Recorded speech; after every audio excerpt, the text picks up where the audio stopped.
Big TV భక్తి సమాచారం WhatsApp ఛానల్లో జాయిన్ అవ్వండి. అన్ని విశేషాలు ఎప్పటికప్పుడు తెలుసుకోండి. నమస్కారం. బిగ్ టీవీ ప్రేక్షకులందరికీ కూడా కనుమ పండుగ శుభాకాంక్షలు. కనుమ పండుగ అంటే ఏమిటి? మనకి కనుమలు చాలా రకరకాలుగా ఉన్నాయి. ఏదైనా మనం పండుగ తర్వాత కనుమ అంటాము. అలాగే దహనమైనటువంటి మరుసటి రోజును కూడా కనుమ కింద భావన చేస్తాం. ఈ కనుమ రోజున ఏ పనులు చేయరాదు, ప్రయాణం చేయరాదు అనేటువంటిది ఒక ధర్మశాస్త్రంలో ఒక ధర్మమైనటువంటి విషయం ఉన్నది. అలాగే కనుమ పండుగ రోజున మనం ముఖ్యంగా మనం ప్రయాణం చేసేటువంటి ఏవైతే వాహనాలు ఉన్నాయో ఇప్పుడు చెప్పుకున్నాం. పూర్వకాలంలో రైతులు వాహనం కింద ఎడ్లు అలాగే గుర్రాలను, రాజులకైతే గుర్రాలను, ఏనుగులను ఇలాగా రకరకాలైనటువంటి వాటిని ప్రయాణ సాధనాల కింద ఉపయోగించుకునేటువంటి వారు ఒక్కొక్క ప్రాంతంలో వారు ఒక్కొక్క దాన్ని. అదే మంచు ప్రదేశంలో ఉండేటువంటి వాళ్ళు అక్కడ ఉండేటువంటి జంతువుల్ని వాడుకునేవారు. అలాగే ఎడారి ప్రదేశంలో ఉండేవారు ఒంటెలను వాడేవారు. కాబట్టి వీటినన్నిటినీ కూడా ఆ కనుమ పండుగ రోజున పూజించాలి అని ధర్మశాస్త్రం చెప్తున్నది. ఎందుకు పూజించాలి అంటే వీటికి ఆ రోజున ప్రాధాన్యతగా మన శాస్త్రాలన్నీ కూడా తెలియచేయటం జరిగింది. కనుమ పండుగ రోజున చక్కగా మీ ఇంట్లో ఉన్న పశువులన్నిటికీ శుభ్రంగా స్నానం చేయించటము. చూడండి, మనిషి జీవన విధానాన్ని వేదాలు ఎంత గొప్పగా చెప్పబడ్డాయంటే, మనిషి ఎంతసేపు నీ స్వార్థమే కాదు, నీతో ఉండేటువంటి పక్క జీవుల్ని కూడా ప్రేమించు, గౌరవించు, పూజించు. అవి కూడా ప్రాణం ఉన్నాయి, వాటికి కూడా సంతోషం అనేది ఉంటుంది, వాటికి కూడా కొద్దిగా ఆనందాన్ని కలిగించు అని చెప్పేటువంటి శాస్త్రం ఏదైతే ఉన్నదో అది భారతీయ సనాతనమైనటువంటి ధర్మశాస్త్రం. కాబట్టి అందువలన ఈ కనుమ పండుగ రోజున చక్కగా వాళ్ళ ఇంట్లో ఉండేటువంటి రైతులైతే కనుక ఆ దున్నపోతులను, ఎడ్లని అన్నిటినీ శుభ్రంగా స్నానం చేయించి పొద్దున్నే వాటి కాళ్ళకంతా కూడా పసుపు రాసి బొట్లు పెట్టి మంచిగా అలంకారం చేసి వస్త్రం అంతా వేసి అలంకారం చేసి, కొన్ని ఊళ్ళల్లోన కాస్త బాగా ధనవంతులైనటువంటి రైతులు కానీ రాజులు కానీ ఆ ఎడ్లకి కొమ్ములకి వెండివి కానీ బంగారపు కానీ కిరీటాలు తొడిగేవారు. మెడలో ఆభరణాలు కూడా వేసేవారు. చక్కగా ముఖాన పచ్చని పసుపు రాసి బొట్టు పెట్టి దానికి ఒక శిలా పలకంలాగా దానికి అంత కుచ్చులతో టోపీలాగా అంతా తయారు చేసి మంచిగా దానికి ఆనందంగా కలిగించి మంచిగా మేత మేపి దాన్ని పడుకోబెట్టేవారు. పని చేయించేవారు కాదు. అది గొప్ప విశేషం. అప్పుడట ఆ జంతువు ఆనందపడి, నీవు రేపొద్దున ఏదైనా పంటలో ఒక దెబ్బ వేసిన ఆ జంతువుని, అంటే పొలం దున్నేటప్పుడు మనకి ఒక దెబ్బ వేయాల్సి వస్తుంది. ఒక్కొక్కసారి దానికి తెలియదు, లేకపోతే మనకు తెలియదు, అది ముందరకు వెళ్ళటలేదు, మనం కూడా ఆవేశంతో దెబ్బ వేయవచ్చు. అలా మనకు తెలియకుండా దెబ్బ వేసినా కూడా పోనీలే, వాడికి తెలియదు, నాగలి దగ్గర రాయి తగులుకుంది అని తెలియటం లేదు, లేదా ఎదురుగుండా పాము కనిపించిందని నేను ఆగిపోయానని వెనకాతలు ఉన్న రైతు కనిపించలేదు, అందుకు నన్ను కొట్టాడు కదా అనుకుంటుంది తప్ప మన మీద ద్వేషం పెట్టుకోదట. అందుకని జంతువుల్ని పూజించాలని మన భారతీయ ధర్మశాస్త్రం చెప్తున్నది. మీరు బాగా గమనించండి, యజమానిని కాపాడేటువంటి జంతువులు ప్రపంచం నిండా ఉన్నాయి. ఆవుల యొక్క కోష్టము అంటే గోవుల యొక్క కోష్టంలో కనుక యజమాని వెళ్ళి పడుకుంటే మంచం వేసుకుని, మీకు పుణ్యం వస్తుందో రాదో అది పక్కన పెడదాం, కాసేపు పుణ్యం ఎందుకు రాకుండా ఉంటుంది, వస్తుంది తప్పకుండా, అది పక్కన పెడదాం. కానిటండి ఆవు ఆ యజమాని శిరస్సు దగ్గరికి వచ్చి మెదడు లోపల నుంచి వచ్చే చెమట వాసనని దాని ముక్కు ద్వారా పిలిచి ఏ రోగం ఉన్నదో నా యజమానికి చెప్పగలిగే గొప్ప లక్షణం ఆవుకున్నది. చూడండి, ఏ టెక్నాలజీ ఉంది చెప్పండి దాని దగ్గర. ఇప్పుడు కోట్లు ఖర్చు పెట్టి మిషన్లు తయారు చేస్తున్నారు రోగాలు.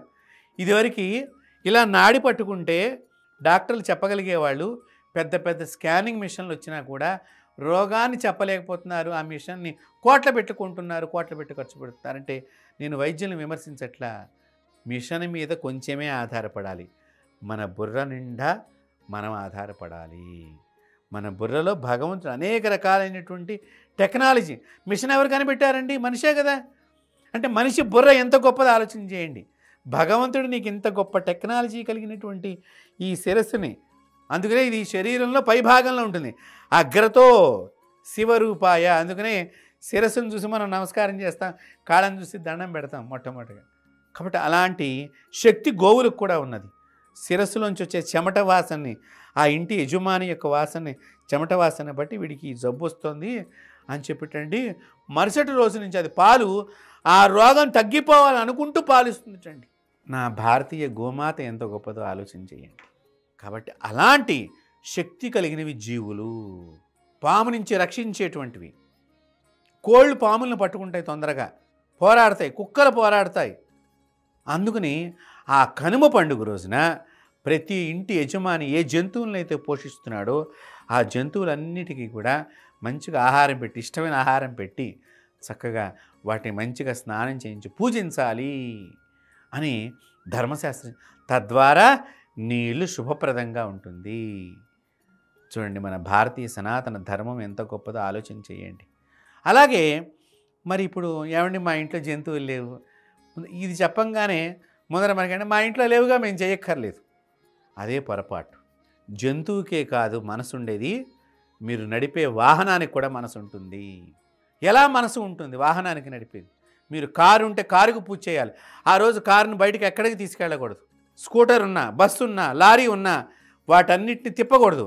ఆ రోజంతా చక్కగా అలంకారం చేసి మంచిగా శుభ్రంగా కడిగేసేసి అలంకారం చేసి దండ వేసి హారతిచ్చి కొబ్బరికాయ కొట్టి దానికున్న దిష్టంతా పోవాలని మనమే తలంచి ఆ వాహనానికి చక్కగా అట్లా ఊరికినే ఆ దేవాలయం దాకా ఒక రౌండ్, అంటే అది రోజు అనుకుంటేట మేము తిరగకపోతే ఎట్లాగా, పండగ రోజున మేము కూడా బయటికి వెళ్ళి తిరిగి రావాలి కదా అనేటువంటి భావన వాటికి కూడా. అందుకని వీలైతే దేవాలయం వరకే వెళ్ళిరండి, వీలు కాకపోతే ఇంట్లోనే ఉంచండి తప్ప ఇంకెక్కడికి తీసుకువెళ్ళకూడదు. అప్పుడు ఆ వాహనం కూడా శక్తివంతంగా ఉంటుంది. అదేంటండి లారీ మెకానికల్, దానికి మనసు ఎట్లా ఉంటుంది, అది శక్తి ఎలా ఉంటుంది? ఎప్పుడైతే మీరు ఆ వాహనం నడపాలనేటువంటి సమయంలో మీ బుద్ధి సద్బుద్ధిగా ఉండాలి అని చెప్పి వాహన పూజ. లేకపోతే వక్ర బుద్ధి ఉందనుకోండి, మీరు డ్రైవింగ్ చేసేటప్పుడు వేరే ఎవరో కనిపించారు, అందమైన వాళ్ళు కనిపించారు, ఈలోగా యాక్సిడెంట్ అవుతుంది. కాబట్టి ఈ ప్రమాదం నీకు జరగకూడదు అని చెప్పి ఈ వాహనం తలుస్తుంది. యద్భావం తద్భావం. ఇందాకే చెప్పాను, నీవు ఏ విధంగా భావన చేస్తావో ఆ విధమైన భావన నీలోకి ప్రవేశిస్తుంది. డాక్టర్ గారి దగ్గరికి వెళ్ళాం, డాక్టర్ గారు మందు బిళ్ళ ఇచ్చారు. పని చేస్తుందని విశ్వాసం ఉందా లేదా? అయ్యో పని చేస్తుందో లేదో అనుకుంటే జీవితంలో నీకు ఏది పని చేయదు. విశ్వాసం ఉండాలి, శ్రద్ధ ఉండాలి, నమ్మకం ఉండాలి, గౌరవం ఉండాలి, అన్నిటికంటే మించి భక్తి భావన ఉండాలి. తొక్కే రాయి మొక్కే రాయిగా అవుతోంది. ఒకప్పుడు శిల్పి చెక్కేటప్పుడు ఆ రాయి మీద ఇలా కూర్చుని రెండు కాళ్ళ మధ్యలో పెట్టి చెక్కుతున్నాడు ఇట్లా విగ్రహాన్ని. అప్పుడు ఆ శిల్పి తొక్కాడు. ఆ తొక్కిన దోషాన్ని వేద పద్ధతిగా, ఆగమ శాస్త్రంగా, మంత్రపూర్వకంగా తొక్కిన దోషాన్ని తీసేసి ఒక్కసారి విగ్రహంగా ఇలా నుంచోబెట్టినప్పుడు వెంటనే నీ రెండు చేతులు ఇలా నమస్కరింపబడే అందుకనే తొక్కే రాయి మొక్కే రాయిగా అవుతోంది. ఆ మొక్కే రాయి నీకు నీ కోరికని ఫలించింది అని చెప్పి నువ్వు అమ్మవారికి ఓ బంగారపు కిరీటం, ఓ వెండి చేతిలో ఇస్తున్నావు అంటే మరి ఎక్కడో గర్భాలయం లోపల నువ్వు ముట్టుకోలేని చోట భగవంతుడు ఉండి కూడా నీకు అనుగ్రహిస్తున్నాడే.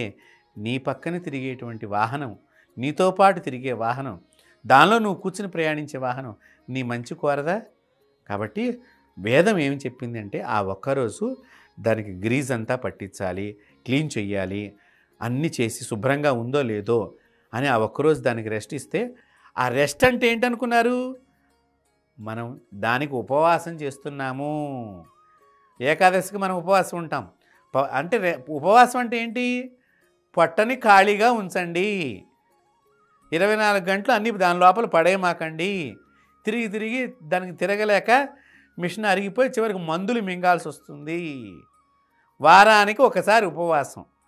మనం ఉపవాసం పేరు చెప్పి ఓ 25 ఇడ్లీ తింటున్నాం, ఉపవాసం పేరు చెప్పి ఓ 25 చపాతీ తింటున్నాం. 25 అంటే 10 అసలు చెప్తున్నా నేను. అన్నం మానేసాం, ఈ ఫుడ్ ఐటమ్స్ ఎక్కువ తీసుకుంటున్నాం. అది కాదు ఉపవాసం అంటే. చక్కగా కొద్దిపాటి తేలికపాటి ఆహారం, పాలు కానీ, ఇప్పుడు మందు బిళ్ళలు వేసుకోవాల్సిన వాళ్ళు ఏదో ఇంత స్వల్పంగా అన్నానికి భిన్నమైనది తీసుకోమని శాస్త్రం చెప్తున్నది. అలా తీసుకోవటం మూలకంగా మనకి శరీరానికి విశ్రాంతి కలిగి మరుసటి రోజున ఆ మిషనరీ అంతా బలపడుతుందిటండి. అలాగే ఈ వాహనాలకు కూడా మనం ఒక రోజున ఉపవాసం ఉంచితే దానికి మంచి రెస్ట్ దొరికి రెండో రోజు ఇలా స్టార్ట్ అనగానే మంచి స్పీడ్గా వాహనం తయారవుతుంది నీకు ప్రయాణ సౌకర్యార్థం. కాబట్టి కనుమ పండుగ రోజున మీ వాహనాలని పూజ చేసుకోండి. మీరే మీకు వచ్చిన మంత్రంతోనే, గుడికి వెళ్ళకపోయినా పర్వాలా, మీకు వచ్చిన మంత్రంతోనే మీరు చక్కగా రాముడినో, అమ్మవారినో, ఆంజనేయ స్వామినో, విష్ణుమూర్తినో, గోవిందుడినో, శివుడినో, వినాయకుడినో, సుబ్రహ్మణ్యేశ్వర స్వామినో, ఏ దేవత అంటే మీకు ఇష్టం ఉంటుందో ఆ దేవత స్మరణం చేసుకుంటూ దానికి డెకరేషన్ చేసి మంచిగా హారతి ఇచ్చి దాన్ని రెస్ట్గా ఓ పక్కన కూర్చోబెట్టండి ఆ వాహనాన్ని. ఆ వాహనం మిమ్మల్ని రక్షిస్తుంది, ఆ జంతువులు మిమ్మల్ని రక్షిస్తాయి అనేదే కనుమ పండుగలో ఉన్న అంతరార్థం. అందుకని కనుమ రోజున కాకైనా ప్రయాణం చెయ్యదు. కాబట్టి అంత గొప్ప శాస్త్రం మన భారతీయ శాస్త్రం.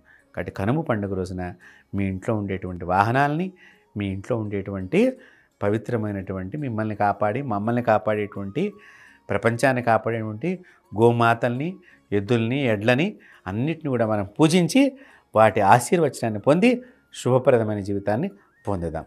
స్వస్తి. For more videos like this, subscribe Big TV channel.